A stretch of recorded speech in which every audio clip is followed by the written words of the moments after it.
Shahkalarning ichida madrasa qurganlar, saroy qurganlar, minoralarni qurganlar, masjidlarni qurganlar. Muhammad Amin Xon 1851-yilda ana shu madrasani qurgan. Madrasani qurdirayotgan vaqtida Muhammad Amin Xon madrasaning yonida bir minora quring dedi.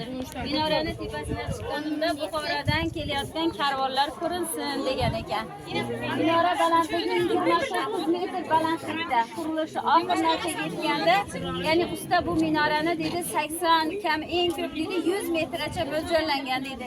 Ya'ni xon aytganda bu ya'ni tepasiga chiqqanimda Buxorodan kelayotgan karvonlar ko'rinsin degan ekan.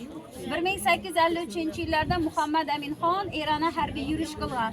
Ya'ni Erondagi urushda xon vafot qilganligi uchun minora ya'ni 29 metr balandlikda qolgan.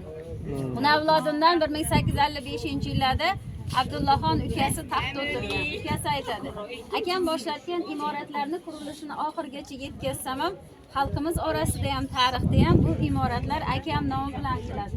Ya'ni nomim xalq orasida eslanmaydi, tarixda nomim qolmaydi."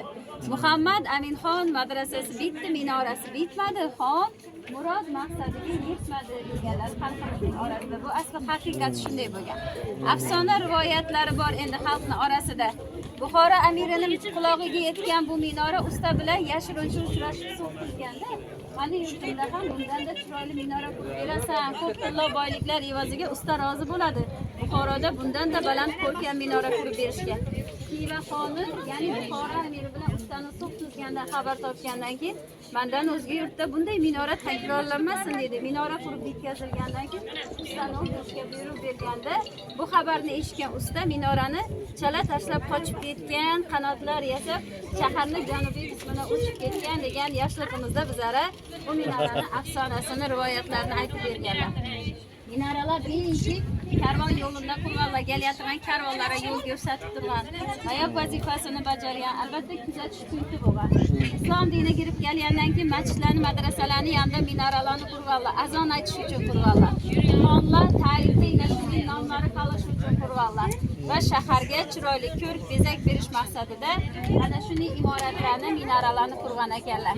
Endi madrasalarni bilamiz, bu ilm maskani bo'lgan axir. Madrasalarda birinchi diniy, keyin dunyoviy bilimlarni berganlar. Bu madrasada bir vaqtning o'zida 260 talaba o'qigan. Har bitta hujrasida ikkitadan talabalardan to'g'ri kelgan ekan.